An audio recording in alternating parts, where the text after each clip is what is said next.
হযরত ওমর রাদিয়াল্লাহু তাআলা আনহুর জামানায় যখন মিশর বিজয় হলো, মিশর বিজয় হওয়ার সঙ্গে সঙ্গে সেখানে গভর্নর বানায় দিল একজনকে।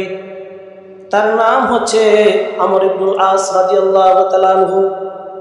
ওই আমর ইবনুল আসকে মিশরের গভর্নর বানায় দেওয়া হলো। তিনি সেখানে মিশর বিজয় করলেন। মিশর বিজয় করার পরে সেখানে গভর্নর হয়ে গেলেন। ওই মিশরের ভিতরে একটা ঘোড় প্রতিযোগিতা, ঘোড়ার দৌড়াদৌড়ি একটা প্রতিযোগিতা হলো।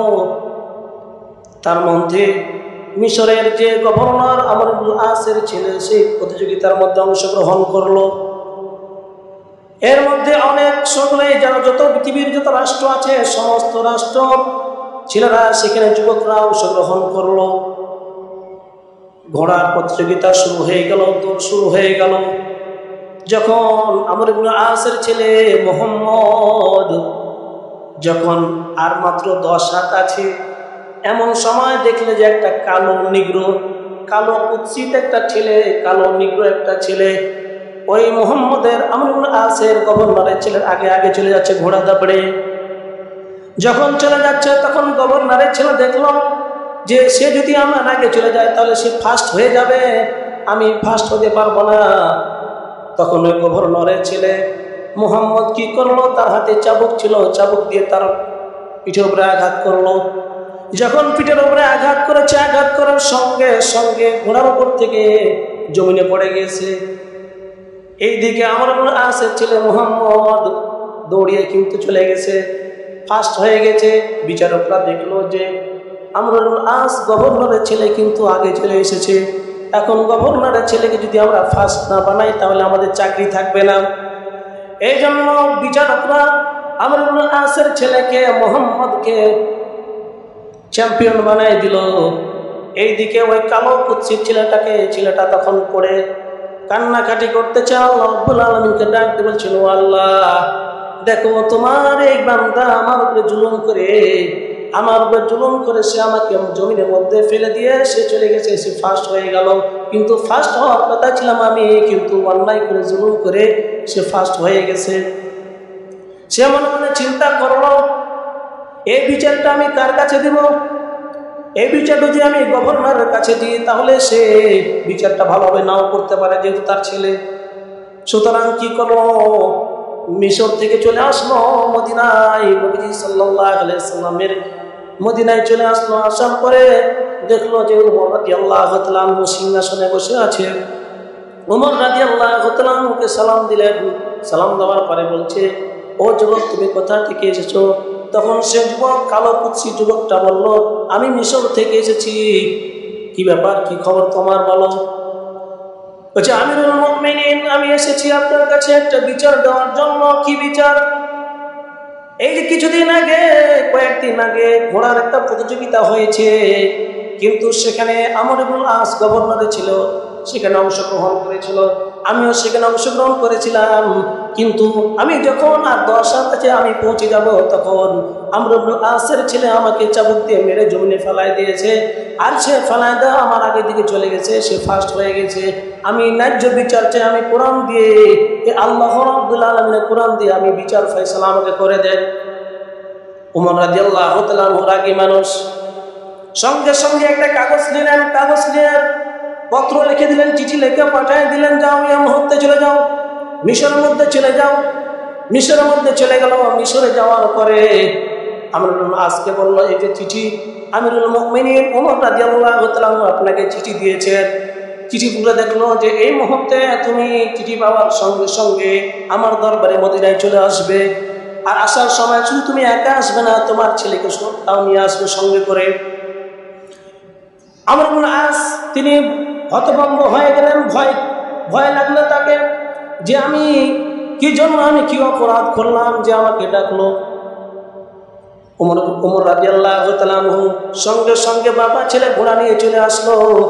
আসার পরে ওমর রাদিয়াল্লাহু তাআলা আনহু বললো, দেখো এই যে নিগ্রো ছেলেটা, কালো ছেলেটা এখানে এসেছে, তাকে ভিআইপি মেহমানখানার মধ্যে মেহমানদারি করো, তার থাকার ব্যবস্থা করে দাও, রাতে খাবে কি সেগুলোর ব্যবস্থা করে দাও।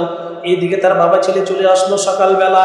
আসার পরে বলছে, দেখো সমস্ত যত গভর্নর ছিল সকলকে ডাক দিয়েছে, সমস্ত সাহাবীরা বসে আছে। আমর ইবনে আস আর তার ছেলে মুহাম্মদ আসার পরে বলল, তোমরা কোনো চেয়ারে বসবে না, তোমরা আসামির কাঠগড়ায় দাঁড়াবে বাপ বেটা। এইদিকে দেখো যুবককে ডাক দিল, হ্যাঁ যুবক তুমি এদিকে আসো। যুবক যখন আসলো দেখলো তার ছেলে আমর ইবনে আস-এর ছেলে দেখলো ওই তো ওই যুবক আমি যাকে চাবুক দিয়ে মেরে নিচে ফেলে দিয়েছিলাম। আমি বুঝতে পেরেছি ওমর রাদিয়াল্লাহু তাআলা আমাদের কেন ডেকেছে, আমি বুঝতে পেরেছি বাবা।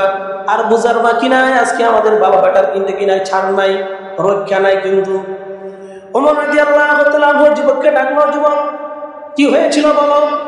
ওই সেই দিন ঘোড়ার প্রতিযোগিতা হয়েছিল, কিন্তু গভর্নরের ছেলে শিখেরা অংশগ্রহণ করেছিল। আমি যখন পৌঁছে যাব, লক্ষ্যে পৌঁছে যাবো, এমন সময় আমর ইবনে আস-এর ছেলে গভর্নরের ছেলে আমাকে চাবুক দিয়ে মেরে জমিনে ফালাই দিয়েছে। এরপরে সে ফার্স্ট হয়ে গিয়েছে। তখন তার আমর ইবনে আস-এর ছেলেকে ওমর রাদিয়াল্লাহু তাআলা বলছে, দেখো এই যে যুবক যে কথাগুলো বলছে এ কি সত্য কথা বলছে না মিথ্যা কথা বলছে। আমর ইবনে আস ওই গভর্নরের ছেলে বলছে, আমিরুল মুমিনিন আপনার সামনে আমি কোনো মিথ্যা কথা বলতে পারবো না, কারণ আপনাকে দেখে শয়তানও ভয় পায়। আপনি যদি এই রাস্তা দিয়ে যান শয়তান ওই দিক দিয়ে যায়, সুতরাং আপনার সামনে মিথ্যা কথা বলতে পারবো না। হ্যাঁ আমি তাকে চাবুক দিয়ে মেরে জমিনে ফালাই দিয়েছিলাম। এবার তখন ওমর রাদিয়াল্লাহু তাআলা বলছে, দেখো তুমি তাকে জমিনে ফালাই দিয়েছিলে চাবুক দিয়ে, তাকে অবশ্যই লেগেছে, সে অনেক ব্যথা পেয়েছে। সুতরাং ওই যুবককে ডাক দিল, যুবক এদিকে আসো, চাবুকটা নিয়ে আসো। চাবুকটা নিয়ে আমর ইবনে আস গভর্নরের ছেলেকে তুমি তোমার শক্তি যত আছে তাকে আঘাত করবে, 100টা বেতের আঘাত করবে তাকে। যখন ওমর রাদিয়াল্লাহু তাআলা কথা বললেন, ওই যুবক নিগ্র কালো যুবক যখন একটা আঘাত করেছে, একটা আঘাত করার সঙ্গে সঙ্গে আমর ইবনে আস-এর ছেলে মুহাম্মদ জমিনে পড়ে গেছে, যে ছটফট করতেছে। এইদিকে আমর ইবনে আস ডাক দিয়ে বলছেন যে আমিরুল মুমিনিন আমার ছেলে 100 বেতের আঘাত সহ্য করতে পারবে না, আজকে আপনি আমার ছেলের বদলে আমি গভর্নরকে আপনি 100 বেতের আঘাত করে। ওমর রাদিয়াল্লাহু তাআলা বলছে, দেখো বাবা ছেলেকে বাদ দিয়ে বাবাকে পিটা। এই কথা যখন বলেছেন যুবক তখন ডাক দিয়ে বলছেন, আমিরুল মুমিনিন আমি এই কাজ করতে পারবো না, আমি বাবা ছেলে দুজনকে মাফ করে দিলাম, আমি এই কাজ করতে পারবো না। ওমর রাদিয়াল্লাহু তাআলা বলছেন, দেখো আজকে তুমি যদি তাকে মাফ না করতে, আমি ওমর বলতেছি আমি 100 বেতের আঘাত ওই গভর্নর আমর ইবনে আস-এর পিঠে আমি মেরে ফেলে দিতাম। তিনারা বিচার করেছেন ন্যায় বিচার, কোনো গভর্নরের ছেলে, কোনো মন্ত্রীর ছেলে, কোনো এমপির ছেলে দেখে নাই, বিচার করেছে কি দিয়ে? কোরআন দিয়ে। কোরআন দিয়ে বিচার করার কারণে তারা ন্যায় বিচার করেছে। আজকে যদি আমার বাংলার জমিনে পুরা পৃথিবীতে যদি কোরআনের শাসন থাকতো তাহলে এই অন্যায় বিচার একটা হতো না। আমার বন্ধুগণ, আমার ভাইয়েরা, এই জন্য আল্লাহ রাব্বুল আলামিন বলেছে, ইন্নাল্লাহা ইয়া'মুরু বিল আদল, ন্যায় বিচার করবা। আর কি করবা? ভালো মানুষের সঙ্গে ভালো আচরণ করবা। আজকে আমরা মানুষের সঙ্গে ভালো আচরণ করি না, এই জন্য আমরা মানুষের সঙ্গে ভালো আচরণ করব। নিকটতম আত্মীয় স্বজনদেরকে আমরা কি করব? দান করব, সহযোগিতা করব। আল্লাহ রাব্বুল আলামিন সূরা তাওবার 111 নম্বর আয়াতে বলেন, ইন্নাল্লাহা আশতারা মিনাল মুমিনিনা আনফুসাহুম ওয়া আমওয়ালাহুম বিআন্না লাহুমুল জান্নাহ। আল্লাহ রাব্বুল আলামিন বলেন, নিশ্চয় আমি মুমিনের জান ও মালের বিনিময়ে, নিশ্চয় আমি মুমিনের জান এবং মালকে কিনে নিয়েছি জান্নাতের বিনিময়ে। মুমিন জান দিবে, মাল খরচ করবে আমার রাস্তায়, আমি মুমিনকে কি দেব? জান্নাত দান করব। মুমিনকে আমি জান্নাত তখনই দিব যখন সে মাল দিবে জান। সাহাবা একরাম কেমন তারা ছিলেন দেখেন, তারা ইসলামের জন্য কি পরিমাণ স্যাক্রিফাইস করেছেন, কি পরিমাণ তারা ত্যাগ করেছেন, কুরবানি করেছেন দেখেন। আমার বন্ধুগণ, আমার ভাইয়েরা, একজন সাহাবী তার নাম হচ্ছে আব্দুল্লাহ যুল বাজাদাইন। আব্দুল্লাহ যুল বাজাদাইন রাদিয়াল্লাহু তাআলা আনহু নবীজি সাল্লাল্লাহু আলাইহি ওয়াসাল্লামের কাছে কালেমা পড়ে মুসলমান হয়ে গেলেন। তিনি কিন্তু ছিলেন ইয়েতিম, ছোট্ট বয়সে তার বাবা মারা যায়। চাচা তাকে লালন পালন করে। চাচা যখন তাকে লালন পালন করলে চাচা যত সম্পত্তি ছিল সবগুলো তার নামে দিয়ে দিয়েছিল। কোটি কোটি টাকার মালিক সে আব্দুল্লাহ জুলবাজাদাইর। একদিন চাচার সঙ্গে খাবার খাচ্ছে, এমন সময় তার চাচা বলছে, আব্দুল্লাহ তুমি নাকি মুহাম্মদের কালেমা গ্রহণ করেছো। আব্দুল্লাহ তখন ডাক দিয়ে বলছে, চাচা আমি মুহাম্মদের কালেমা গ্রহণ করব কেন? আপনার সামনে আমি ঘোষণা করছি, আশহাদু আল্লা ইলাহা ইল্লাল্লাহু ওয়া আশহাদু আন্না মুহাম্মাদান আবদুহু ওয়া রাসূলুহু। এ কথা যখন বলল তখন তার চাচা বললেন, আব্দুল্লাহ এ কথা যে বললে এর পরিণতি কি হতে পারে তুমি কি জানো? যে কি পরিণতি হতে পারে? ওই তখন তার চাচা বলছে, দেখো আমি তোমাকে যে সম্পত্তিগুলো দিয়েছিলাম, আমি তোমাকে তিলে তিলে বড় করেছি, মানুষ করেছি, সমস্ত সম্পত্তিগুলো এখন তুমি আমার নামে লিখে দিবে। তোমার নামে যে সমস্ত সম্পত্তিগুলো ছিল সমস্ত সম্পত্তিগুলো আমাকে ফিরাই দিবে। তখন বলছে, দেখো চাচা আমি তোমার সম্পত্তি আমি চাই না, আমি আল্লাহ রাব্বুল আলামিনের জান্নাত চাই। আমি সম্পত্তি লিখে দিলাম, এই নিয়ে আসো, আমি তোমার সম্পত্তি লিখে দিলাম, যাও, আমি আপনার সম্পত্তি নিব না। বলছে, দেখো শুধু আমার সম্পত্তি না, তোমার গায়ে যে জামাটা আছে সেই জামাটা খুলে ফেলো। ওই জামাটা আমার টাকার জামা, সুতরাং তুমি জামাটা খুলে ফেলো। আব্দুল্লাহ জুলবাজাদাইন রাদিয়াল্লাহু তাআলা জামাটা খুলে ফেললেন। এরপরে বলছে, দেখো তোমার পরনে যে লুঙ্গিটা আছে এটা আমার টাকার, সুতরাং তুমি লুঙ্গিটাও খুলে ফেলো। আমার টাকার লুঙ্গি তুমি পরে যেতে পারবা না। আব্দুল্লাহ জুলবাজাদাইন বয়স ছিল তার 18-19 বছর বয়স, তাগড়া যুবক। আব্দুল্লাহ জুলবাজাদাইন রাদিয়াল্লাহু তাআলা লুঙ্গিটা খুলে দিলেন, দৌড় দিয়ে বাড়ি থেকে বের হয়ে গেলেন। তার মায়ের বাড়ির সামনে যে বলছেন, মা ও মা বের হয়ে এসো। তার মা বের হয়ে এসলো, বাবা কি হয়েছে, তোর অবস্থা কেন? আব্দুল্লাহ জুলবাজাদাইন রাদিয়াল্লাহু তাআলা বলছেন, মা গো আমি ইসলাম গ্রহণ করেছি, মুহাম্মদের কালেমা গ্রহণ করেছি, ইসলাম গ্রহণ করেছি, এই জন্য আমার চাচা আমার জমি জায়গা যা ছিল সব কেড়ে নিয়েছে, এমনকি পরনের লুঙ্গিটা পর্যন্ত আমার কেড়ে নিয়েছে। মা গো যদি একটা কোনো চাদর থাকে আমাকে চাদরটা দাও। তখন তার মা দৌড় দিয়ে ঘরের মধ্যে গেল। ঘরের মধ্যে যাওয়ার পরে একটা ছিঁড়া একটা চাদর দিল। চাদরটা এত ছোট যে হাঁটু পর্যন্ত ঢাকে না। ওই আব্দুল্লাহ জুলবাজাদাইন রাদিয়াল্লাহু তাআলা চাদরটা পরে আমার নবী ওই সময় কিন্তু মদিনায় হিজরত করে চলে গেছেন। জানতে পারলো নবীজি মদিনায় হিজরত করে চলে গেছেন। আব্দুল্লাহ জুলবাজাদাইন রাদিয়াল্লাহু তাআলা অনেকদিন সফর করে চলে গেলেন মদিনার ভিতরে, কখনো পায়ে হেঁটে, কখনো ঘোড়ার ভিতরে, কখনো উটের উপরে চড়ে চলে গেলেন মদিনায়। রাত্রিবেলা নবী সাল্লাল্লাহু আলাইহি ওয়াসাল্লামের ঘরের সামনে যে বলছেন, ইয়া রাসূলুল্লাহ ইয়া হাবিবাল্লাহ, আমি আব্দুল্লাহ বলতেছি। নবীজি সাল্লাল্লাহু আলাইহি ওয়াসাল্লাম বের হয়ে আসলেন, দেখলেন আব্দুল্লাহ একদম খালি গায়ে, শীতের কনকনে শীত। সৌদি আরবে মাত্র 2 মাস শীত হয়, ওই সময় কনকনে শীত। ওই শীতের মধ্যে আব্দুল্লাহ জুলবাজাদাইন কাঁপতেছে। নবীজি সাল্লাল্লাহু আলাইহি ওয়াসাল্লাম দয়ার নবী, মায়ের নবী বলতেছেন যে, আব্দুল্লাহ তোমার কি কেন অবস্থা হলো?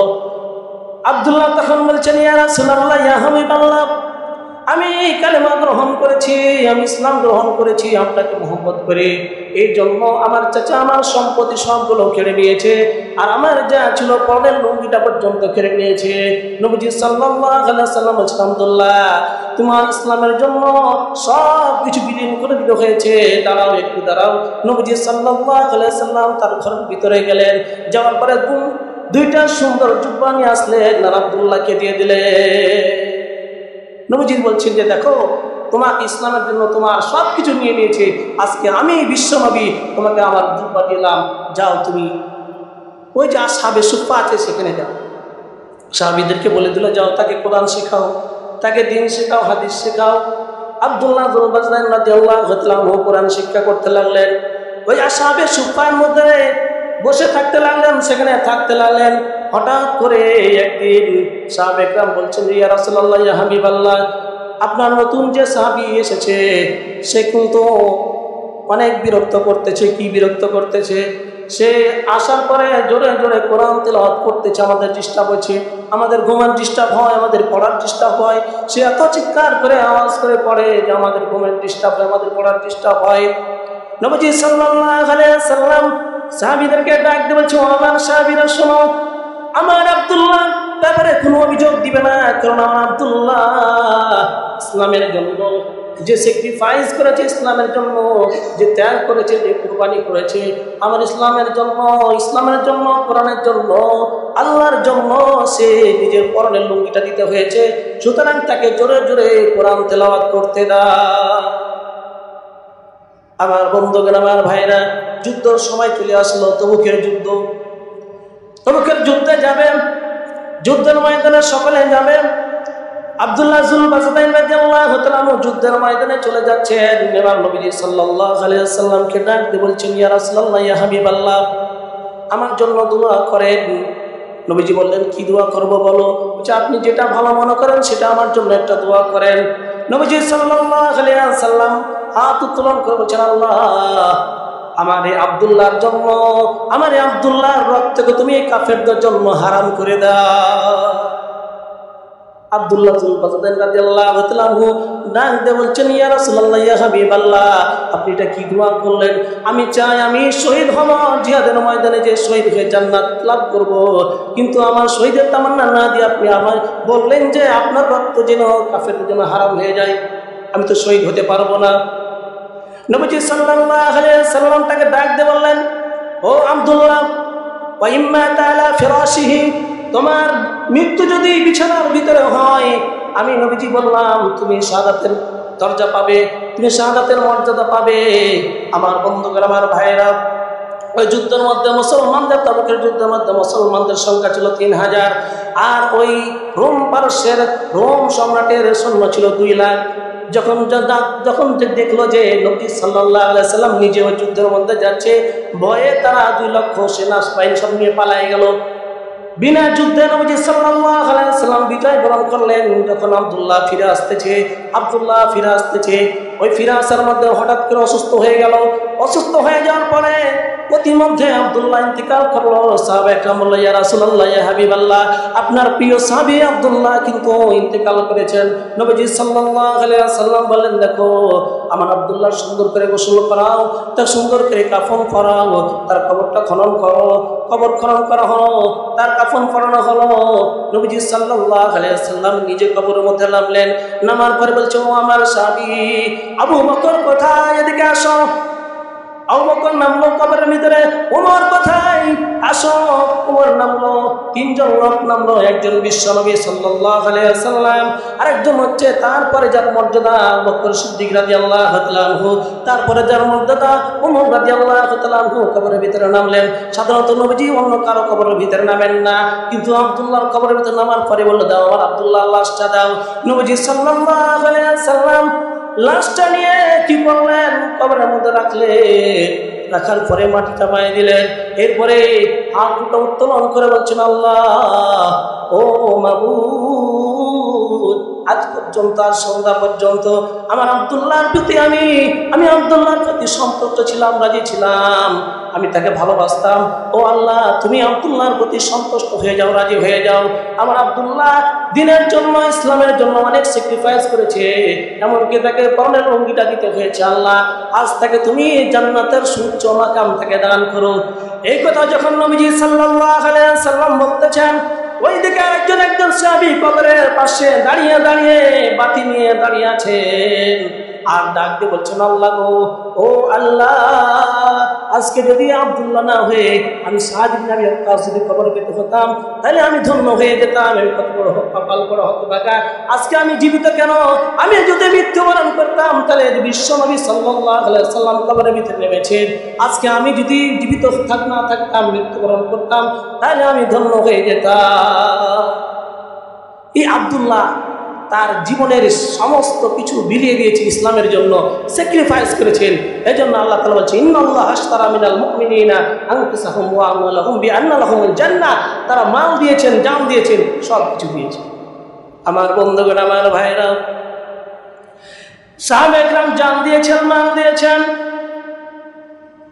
আরেকটা ঘটনা বলি, নবীজি সাল্লাল্লাহু আলাইহি ওয়াসাল্লামের একজন সাহাবী ছিল, ইন্তিকাল করলেন, তার একটা এতিম সন্তান ছিল। ওই এতিম সন্তান কি করলো, যখন বাবা মারা গেল, বাবা যখন মারা গিয়েছে, আল্লাহ রাস্তায় মাল দিলে কি পরিমাণ দেখেন জান্নাত আল্লাহ তাআলা নিজে তৈরি করে দেয়। অর্থাৎ যখন তার বাবা মারা গেল, তখন তার বাবা একটা ছোট্ট খেজুরের বাগান রেখে গিয়েছিল। এখনো বাগানটা প্রাচীর দিয়ে ঘেরবে। এখন ওই বাগানটা ঘেরার জন্য যখন সে প্রাচীর করলো, কিন্তু তার বাগানের পাশে আরেকজনের বাগান ছিল, তার গাছটা ওই এতিম ছেলের দিকে চলে আসতো, আর খেজুরগুলো ওই এতিম ছেলের বাগানের মধ্যে পড়তো। বাচ্চারা কিন্তু যখন কুড়াতো, তখন ওই লোকটা কি করতো, বাচ্চাদের হাত থেকে খেজুরগুলো কেড়ে নিয়ে যেত। তখন যখন এখন কি দিবে, সীমানা দিবে, প্রাচীর দিবে, তখন বলছে ভাই এই খেজুরের গাছটা আমাকে দিয়ে দেন, আমি এতিম মানুষ। বলছে না, তোমাকে দেওয়া হবে না, আমার কাছে বিক্রি করেছে, না বিক্রি করবো না। তাহলে কেটে নেন, তো আমি কাটবো না। এরকম মানুষ আছে না নাই? কেনা মানুষ আছে না নাই? আমার বন্ধুগণ, আমার ভাইরা, যখন এ কথা বলল, তখন ওই এতিম সাহাবী চলে গেল নবীজি সাল্লাল্লাহু আলাইহি ওয়াসাল্লামের দরবারে। যাওয়ার পরে বলছেন, ইয়া রাসূলুল্লাহ, ইয়া হাবিবাল্লাহ, আমার বাবা তো আপনি জানেন, আমার বাবার নাম অমুক, আমি অমুকের ছেলে, আমি এতিম। আমার বাবা একটা ছোট্ট বাগান রেখেছিল, কিন্তু আমার বাবার বাগানের পাশে একজন লোকের বাগান ছিল, তার নাম হচ্ছে আবু লুবাবা। আবু লুবাবা তার বাগানের একটা গাছ আমাদের দিকে চলে আসছে। এখন গাছটা যদি আংশটাকে আইল দিতে যায় বা প্রাচীর দিতে যায়, গাছটা কিন্তু গাছটার জন্য হচ্ছে না। আমি বললাম যে বিক্রি করে দাও বা আমাকে দিয়ে দাও বা কেটে উঠায় নাও, কোটাই করতেছে না, আপনি একটু তাকে বুঝিয়ে বলেন। যখনই বললো তাকে ডেকে নিয়ে আসো। ওই আবু লুবাবাকে ডেকে নিয়ে গেল। যাওয়ার পরে বলছেন, দেখো ও আবু লুবাবা, আমি বিশ্ব নবী বলতেছি, তুমি তাকে গাছটা দিয়ে দাও, সে এতিম মানুষ। মানে কি বাবা, তুমি নাকি বাবা? আর যদি তুমি না দাও তাহলে তার কাছে বিক্রি করো, আর যদি বিক্রি না করো তাহলে কি করো, কেটে নাও। আর যদি তাকে না দাও তাহলে আমাকে দাও গাছটা, আমি বিশ্ব নবী, আমাকে দাও। তখন সে লোকটা বলছে, আপনাকে দিব না, তাকে দেবো না, গাছটা কাটবো না।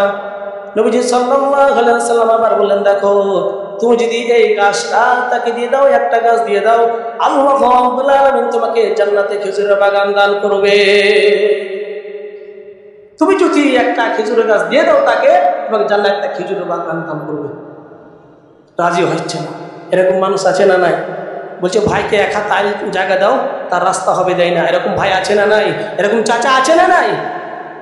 আমার বন্ধুগণ, আমার ভাইয়েরা, ওই সাহাবীদের ভিতরে একজন সাহাবী ছিল, তার নাম হচ্ছে আবু দাহদা রাদিয়াল্লাহু তাআলা আনহু। কি নাম? আবু দাহদা রাদিয়াল্লাহু তাআলা আনহু। তিনি ছিলেন কোন ছোট সাহাবী না, তিনি ছিলেন শিল্পপতি। তিনার একটা বাগান ছিল, 600 খেজুরের গাছ ছিল বাগানে। 600 খেজুরের বাগানে গাছ ছিল তার বাগানের ভিতরে। আর বাগানের ভিতরে একটা দোতলা বাড়ি ছিল।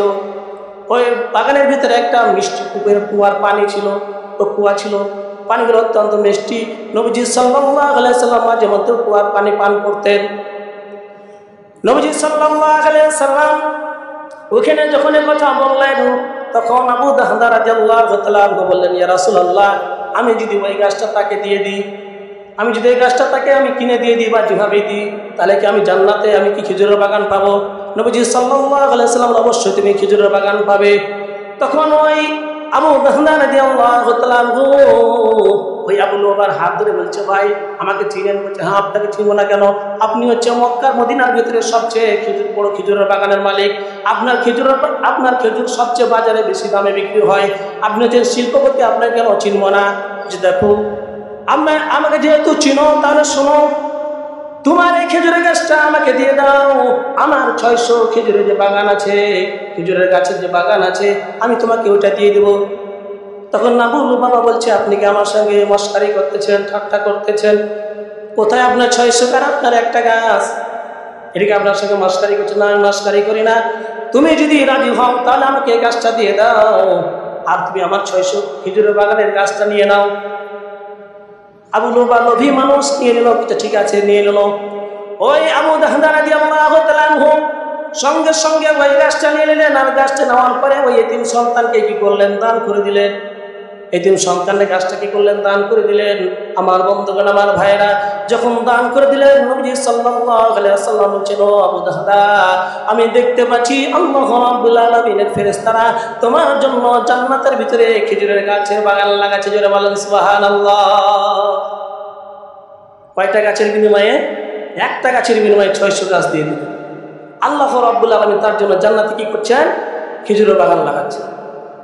এখন যখন খেজুরের বাগান দিয়ে দিলেন, এখন খেজুরের বাগানের ভিতরে বাড়ি আছে, তার ছোট ছোট বাচ্চারা বাগানের ভিতরে খেলা করছে, তার স্ত্রী আছে। আবু দাহদা রাদিয়াল্লাহু তাআলা দৌড় দিয়ে চলে গেলেন বাগানের ভিতরে। বাগানের গেটে দাঁড়িয়ে বলছেন, উম্মে দাহদা। আর স্ত্রী বলছে, হে উম্মে দাহদা, বেরিয়ে এসো। উম্মে দাহদা যখন বলেছে, তার স্ত্রী বের হয়ে এসেছে। বলছে, স্বামী আমার কি হয়েছে বলেন? বলছে, চলে এসো, বাগান বিক্রি করে দিয়েছি, বাগান বিক্রি করে দিয়েছি, চলে এসো বেরিয়ে। বাড়িও বিক্রি করে দিয়েছি, বাগান বিক্রি করে দিয়েছি। উম্মে দাহদা রাদিয়াল্লাহু, তিনি বলতেছেন, দেখেন আমাদের বাগান, কার এতগুলো টাকা আছে, কার এতগুলো টাকা আছে যে আমাদের বাগান কিনবে?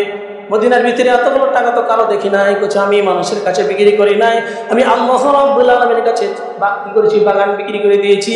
কিসের বিনিময়ে? জান্নাতের বিনিময়ে। আল্লাহ রাব্বুল আলামিন জান্নাতে আমাদের বাড়ি বানায় দিবে, জান্নাতে আমাদের জন্য খেজুরের বাগান বানায় দিবে। এই জন্য আল্লাহ রাব্বুল আলামিনের কাছে আমি বাগান বিক্রি করে দিয়েছি। উম্মে দাহদা রাদিয়াল্লাহু তাআলা তিনি বলছেন যে, হে আমার স্বামী, আপনি অত্যন্ত লাভজনক ব্যবসা করেছেন, আমরা চলে আসতেছি, বেরিয়ে চলে আস। আজকে যদি আমার আপনার স্ত্রী হয়, যদি এই 1 বিঘা জমি দিয়ে দিয়েছি, ঝাঁটা কোনটা আছে, বারণ কোনটা আছে, একটা থাকবে না। যারা বলেন ঠিক কিনা? আমার বন্ধুগণ, আমার ভাইরা, তারা দিনের জন্য, ইসলামের জন্য, কোরআনের জন্য জান দিয়ে দিয়েছেন, মাল দিয়ে দিয়েছেন। এই জন্য আল্লাহ তাআলা বলছে, ইন্নাল্লাহা আশতারা মিনাল মুমিনিনা আনফুসাহুম আন্না লাহুম বিআন্না লাহুমুল জান্নাহ, যে হে আমার মুমিন বান্দারা, আমি তোমাদের জান এবং মাল কিনে নিয়েছি জান্নাতের বিনিময়ে। আজকে আমরা জানও দিতে পারি না, মালও দিতে পারি না। আমরা যদি মাল দিতে চাই, ভাই মাল দেন কিছু কিসে? আল্লাহর মসজিদে চলবে না, না এই কিছু দিয়েছে কে বলেন তো? মাল আপনাকে ধনী বানাইছে কে? বলছে, আমি নিজে কর্ম করেছি। আরে মিয়া, তুমি নিজে বলেছে আমি নিজে কর্ম করেছি, আর নাকটা 3 মিনিট চেপা ধরেন। তোর নাকটা যখন 3 মিনিট চেপা ধরবেন, এখন তুই নিঃশ্বাস নিবি কোথা থেকে? এই নিঃশ্বাস কোটি কোটি টাকা যে অক্সিজেন তুই পাচ্ছিস, এই অক্সিজেনটা কে দিয়েছে? এই অক্সিজেনটা তোমাকে কে দিল? যখন বলবো আমি নিজে কামাই করেছি, তার নাকটা চেপে ধরবেন, বলে তোমাকে এখন যে 3 মিনিট আমি তোমার নাক মুখ চেপে ধরছি, অক্সিজেন তোমাকে কে দিবে? দেখি, তুমি নিজের সম্পদ দিয়েছো। তুমি যদি জীবিত না থাকো, সম্পদ কি হবে? আমার বন্ধুগণ, আমার ভাইয়েরা, সাহাবায়ে কেরাম কিভাবে জান দিয়েছেন, মাল দিয়েছেন। আমার বন্ধুগণ, আমার ভাইয়েরা, এমন থেকে একটা পরিবার এসেছেন, ওই পরিবারের ইয়াসির রাদিয়াল্লাহু তাআলা আনহু এবং তার পরিবার। ইয়াসিরের পরিবারের ভিতরে তার স্ত্রী সুমাইয়া রাদিয়াল্লাহু তাআলা আনহা, আব্দুল্লাহ রাদিয়াল্লাহু তাআলা আনহু, আর তার হচ্ছে আম্মার রাদিয়াল্লাহু তাআলা আনহু। এই তারা 4 জন, 2 ভাই আর তারা স্বামী স্ত্রী 4 জন ইসলাম গ্রহণ করেছে। ইসলাম গ্রহণ করার পরে আবু জেহেল শুনতে পেল যে তারা পরিবারের সব পরিবার ইসলাম গ্রহণ করেছেন। দেখেন তারা ইসলামের জন্য কি পরিমাণ নির্যাতন আর জুলুম সহ্য করেছেন, জান দিয়েছেন। এতক্ষণ শুনেন মাল দিয়েছেন, এতক্ষণ শুনেন জান দিয়েছেন কিভাবে। ইয়াসির রাদিয়াল্লাহু তাআলা আনহুর কথা যখন শুনতে পেলেন, আমি যখন চলে গেল তার কাছে, ইয়াসিরকে বলছো, ইয়াসির তুমি নাকি মুহাম্মাদের কালেমা গ্রহণ করেছো? যে হ্যাঁ, আমি মুহাম্মাদের কালেমা গ্রহণ করেছি। এর পরিণতি কি হতে পারে তুমি জানো? কি পরিণতি হতে পারে? আমার বন্ধুগণ, আমার ভাইরা, তোমাকে বলছি, দেখো তুমি এখন মুহাম্মাদের কালেমা ছেড়ে দাও, ইসলাম ত্যাগ করো, না হলে তোমার কিন্তু তুমি কিন্তু বাঁচবে না। এই কথা যখন বললো, বলছে না, আমার জান চলে যাবে, ইসলাম আমি ছাড়তে রাজি না। ওই ইয়াসির রাদিয়াল্লাহু তাআলা আনহুকে কি করলে, মরুভূমির ভিতরে 2টা ঘোড়া নিয়ে আসা হলো, একদম মোটা তাজা 2টা ঘোড়া নিয়ে আসার পরে ঘোড়া দুটার মধ্যে রশি বেঁধে দেওয়া হলো। আর ওই ইয়াসির রাদিয়াল্লাহু তাআলা আনহু 2 পায়ে 2টা রশি বেঁধে দেওয়া হলো। ভালো করে শুনেন, 2 পায়ে ঘোড়া বেঁধে, ঘোড়ার পায়ে রশি বেঁধে দেওয়া হলো। ইয়াসির রাদিয়াল্লাহু তাআলা আনহুর পায়ে রশি বেঁধে দেওয়া হলো। এরপরে বলছে, দেখো ইয়াসির, তোমাকে আবার বলতেছি, তুমি যদি মুহাম্মাদের কালেমা না ছাড়ো, তাহলে তোমার কিন্তু মৃত্যু এখানে হবে। তখন বলছে আমার মৃত্যু হোক, কিন্তু আমি রাসূলকে ভালোবাসি, আল্লাহকে ভালোবাসি, কোরআনকে ভালোবাসি, আমি জান্নাত চাই। সুতরাং তোমার মতো আবু জেহেলের কথা আমি শুনতে চাই না। যখন এ কথা বলেছে তখন দুই দিকে দুইটা ঘোড়া আমার বন্ধুগণ ঢাকায় দিয়েছে। দৌড় যখন শুরু করেছে আমার বন্ধুগণ দুইটা পা যখন দুই দিকে চলে গেছে, একদম মধ্যখান থেকে একদম চির হয়ে গেছে, ফেড়ে গেছে। দুইজনে যখন দুইটা ঘোড়া চলে গেছে একদম চৌচির হয়ে গেল, ফেড়ে একদম দুই খণ্ড হয়ে গেল, সঙ্গে সঙ্গে শাহাদাত বরণ করলো। এরপরে সুমাইয়া রাদিয়াল্লাহু তাআলা আনহুকে বলল, দেখো তোমার স্বামী কালেমা গ্রহণ করেছে, তোমার স্বামীকে যেভাবে মারা হয়েছে তোমাকে মারা হবে। আব্দুল্লাহকে বলছে, দেখো তোমার বাবাকে যেভাবে মারা হয়েছে তোমাকে মারা হবে। বলছে আমরা ভয় করি না। সুমাইয়া রাদিয়াল্লাহু তাআলা আনহাকে খুঁটির সঙ্গে বাঁধলেন, এভাবে চিৎ করে খুঁটির সঙ্গে দুই হাতে বাঁধলেন, পা বাঁধলেন। আব্দুল্লাহকে পা বাঁধলেন, হাত বাঁধলেন। এরপরে বাঁধার পরে জিজ্ঞাসা করছে, দেখো তোমরা মুহাম্মাদের কালেমা ছাড়বে কিনা বলো। তখন বলছে, ও আবু জেহেল, তুমি যতই আমাদের নির্যাতন করো না কেন, আমরা মুহাম্মাদের কালেমা ছাড়বো না। আল্লাহকে আমরা বিশ্বাস করেছি, নবীজিকে ভালোবেসেছি, কোরআনকে ভালোবেসেছি, আমি তোমার কথা আমরা মানতে রাজি না, আমরা ইসলাম ছাড়বো না। আবু জেহেল বলছে, দেখো এর পরিণতি কি হতে পারে তুমি জানো। দেখো আবু জেহেল তখন কি করলো, সুমাইয়া রাদিয়াল্লাহু তাআলা আনহার কাপড়ের যা পরনে যতগুলো কাপড় ছিল সমস্ত কাপড়গুলো খুলে ফেললো, উলঙ্গ করে ফেললো, বিবস্ত্র করে ফেললো। যখন ব্যবস্থা করে ফেললো তার ছেলেকে বলছে, হে আব্দুল্লাহ, তুই যতক্ষণ তোর মায়ের দিকে তাকিয়ে থাকবি ততক্ষণ তোর মাকে আমি জীবিত রাখবো, আর যখন তোর মায়ের দিক থেকে চোখ সরাবি তখনই আমি তোকে হত্যা করে ফেলবো, তোর মাকে হত্যা করে ফেলবো। আচ্ছা বলেন তো, এখন এই দুনিয়ার জমিনে, আমার ভালো করে শুনেন, এই দুনিয়ার জমিনে কেউ যদি আপনার মাকে মারে এক থাপ্পড়, আপনি তাকে কি রাখবেন কি নাকি? কথা বলে না, আপনি কি তাকে রাখবেন? রাখবেন না। দুনিয়ার জন্য, তার দিনের জন্য তারা কি করেছে দেখে, তাকে বলছে, দেখো তোমার মায়ের দিকে তাকিয়ে রাখো, তোমার মাকে জীবিত রাখবো, তোমার মায়ের ইজ্জতের দিকে তাকিয়ে রাখো, তাহলে তোমাকে আমি ছেড়ে দেব। এ কথা যখন বলেছে, সুমাইয়া রাদিয়াল্লাহু তাআলা ডাকতে বলছেন, ও আমার কলিজার টুকরা আব্দুল্লাহ, ও আব্দুল্লাহ, তোমাকে যতই নির্যাতন করবো আমার ইজ্জত চলে যাক, আমি এই দুনিয়ার ইজ্জত চাই না, আমি পরকালে ইজ্জত চাই, সম্মান চাই। আমার দিকে এক মতো তুই আমার দিকে তাকাবি না, আমাকে হত্যা করে ফেলুক আর মেরে ফেলুক, তুই আমার দিকে তাকাবি না। আমার বন্ধুগণ, আমার ভাইয়েরা কিতাবের মধ্যে লিখতেছে, আবু জেহেল যখন দেখলো যে সে পারলো না, তখন আবু জেহেল বিশাল বড় একটা বল্লম নিয়ে আসলো। বল্লম নিয়ে আসার পরে আমার বন্ধুগণ, আমার ভাইয়েরা বিবস্ত্র উলঙ্গ হয়ে আছে। ওই আবু জেহেল কোথাও না, ওই সুমাইয়ার মধ্যস্থানে আঘাতের পর আঘাত করে সুমাইয়া রাদিয়াল্লাহু তাআলা আনহাকে হত্যা করে ফেললো, শাহাদাত বরণ করলো। যখন আঘাত করতেছে সুমাইয়া খিলখিল করে হাসে। মানুষ যখন মরে তখন কান্না করে, কিন্তু সুমাইয়া যখন মরে তখন হাসে। সুমাইয়া যখন হাসে তখন আবু জেহেল বলে, কিরে সুমাইয়া, তুই পাগল হয়ে গেলি নাকি, হাসিস কেন? বলছো, আবু জেহেল, তুই আমাকে যতবার আঘাত করিস ততবার আমি দেখতে পাচ্ছি আল্লাহ রাব্বুল আলামিন আমার জন্য জান্নাত সাজাইছে। বলেন সুবহানাল্লাহ। আমার জন্য জান্নাত সাজাইছে। সুমাইয়া রাদিয়াল্লাহু তাআলা আনহা ওখানে শাহাদাত বরণ করলেন। আব্দুল্লাহকে হত্যা করা হলো, শাহাদাত বরণ করলেন।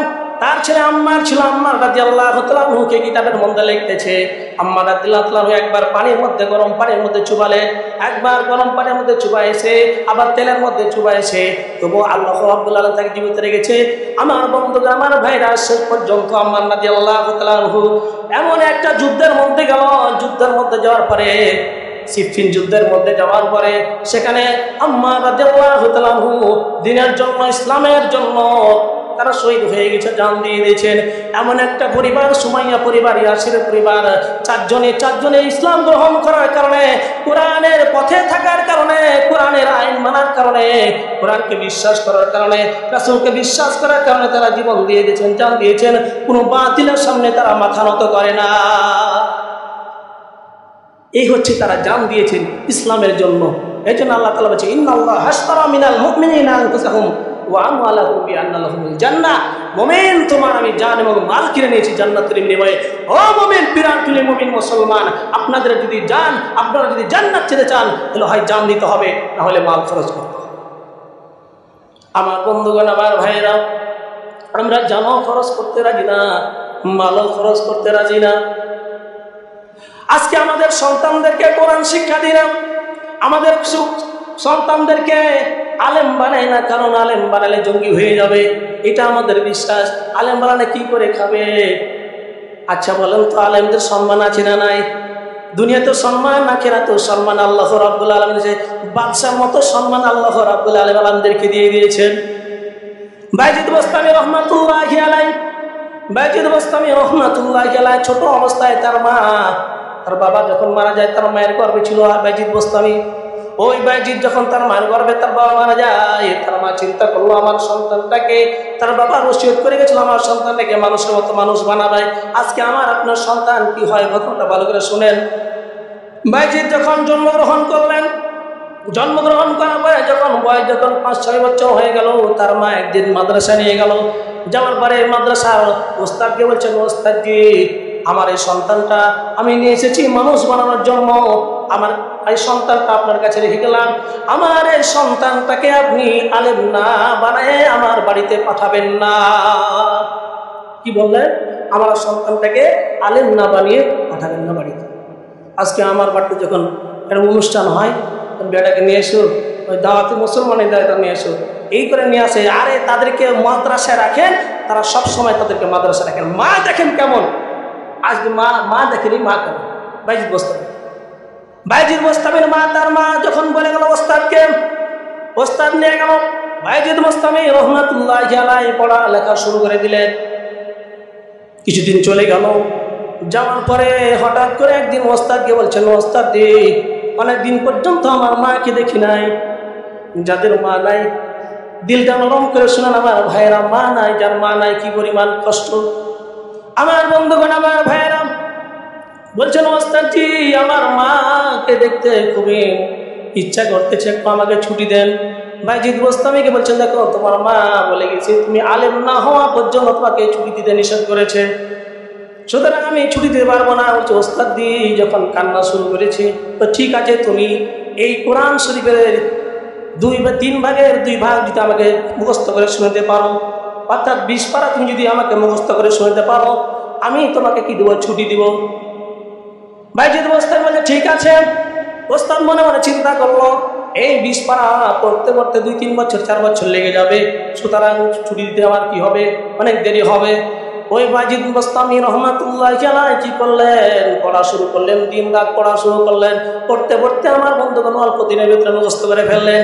এরপরে ওস্তাদের কাছে বলছে, ওস্তাদ জি আপনি যে পড়া দিয়েছিলেন আমার মুখস্থ হয়ে গেছে, আপনি শুনেন। ওস্তাদকে শুনে দিলেন, এবার বলছেন যাও তুমি বাড়ি যাও। আমার বন্ধুগণ, আমার ভাইয়েরা, মা কাকে বলে দেখেন? ওই বাইজিদ বোস্তামি রহমাতুল্লাহি আলাইহি হেঁটে হেঁটে মায়ের কাছে চলে আসলেন বাড়িতে। বাড়িতে আসতে সন্ধ্যা হয়ে গেল। সন্ধ্যার সময় গেটের মধ্যে ডাক দিয়ে বলছেন, মা, ও মা, আমি তোমার ভাই বিদেশি মা, অনেকদিন যাবৎ তোমাকে দেখিনি গো মা, দরজা খুলে দাও মা। ও মা, তোমাকে অনেকদিন যাবৎ দেখিনি, দরজা খুলে দাও মা।